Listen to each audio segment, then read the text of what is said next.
Hey everyone, thanks for stopping by. My name is Rebecca Hoyt and you are here for another episode of Fotog Friday.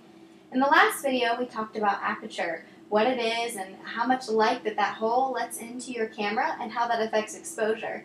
One other thing that aperture affects is something called depth of field, so we're going to explore that today. Today's episode is all about depth of field, what it is, how it works, and how your aperture settings affect it. So, in order to explain depth of field, there's one important thing to keep in mind. As we all know, you have your x-axis, which is your horizontal axis, your y-axis, which is your vertical axis, but the thing that makes a third dimension, or 3D, is your z-axis. And your z-axis goes from you out into space. So as I'm pointing to this camera right now, this line between me and the camera is the z-axis. It's important to understand this because depth of field is along the z-axis. And what it basically means is how much information along the z-axis is in focus.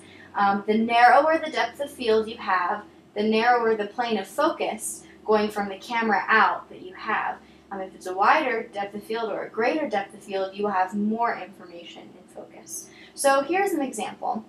I took a picture of this plant on my back porch, and this picture just shows you kind of the setup, where my camera is and where the plant is located, and the banister with the lights on it is in the background.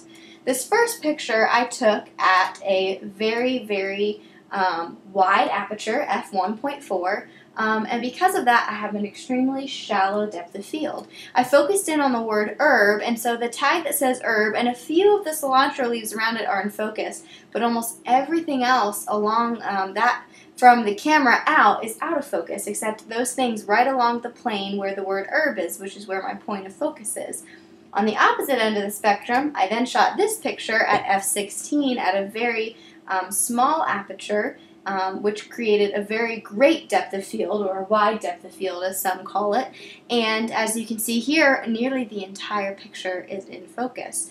Just to demonstrate even further, I'm going to show the same picture taken at different apertures so you can see it change. I started with a very wide aperture, which is a very shallow depth of field, which means a very little plane of focus from the camera out to what I'm focusing on. So I focused in on that little light there. So this first image was shot at f1.4, then we have 2.0, 2.8, 4.0, 5.6, 8.0, 11, and 16. So as you can see here, from f1.4 to f16 is a very drastic change in the amount of information in the frame that is in focus, and that's what depth of field is. So if you're shooting and you want to have your subject in focus and everything in front and behind the subject, say the background, out of focus, you're going to want to shoot so you have a very shallow depth of field, which would be shooting at a very wide aperture number, f1.4, f2.0. If you want your subject and your background all in focus, you have to go the opposite end of the spectrum and shoot at a very narrow depth of field, which is a high number, f11, f16, f22, and therefore you will have everything in your frame in focus. There's another component that also affects depth of field besides your aperture, and that's your focal length. The wider your shot is, or the lower your focal length, the less of an appearance of a shallow depth of field you have.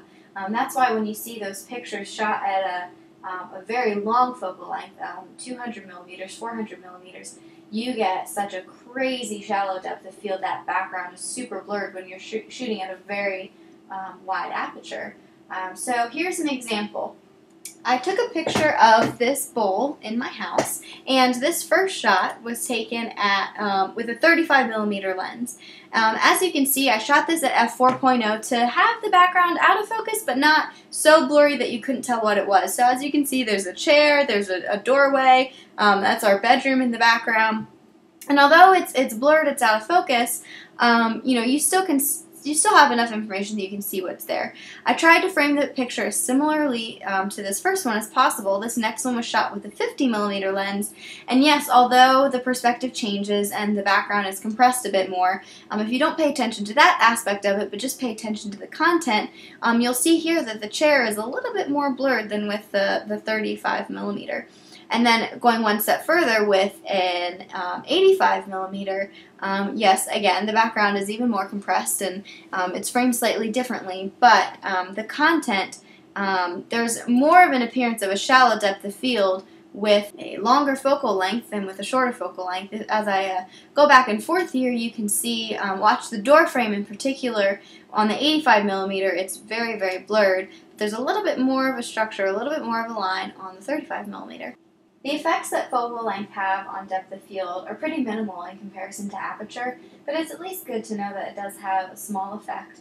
If you're going for something really specific, or if you're wondering why your depth of field may look a little bit different lens to lens or focal length to focal length, hopefully this explanation helps you understand a bit more about why that is.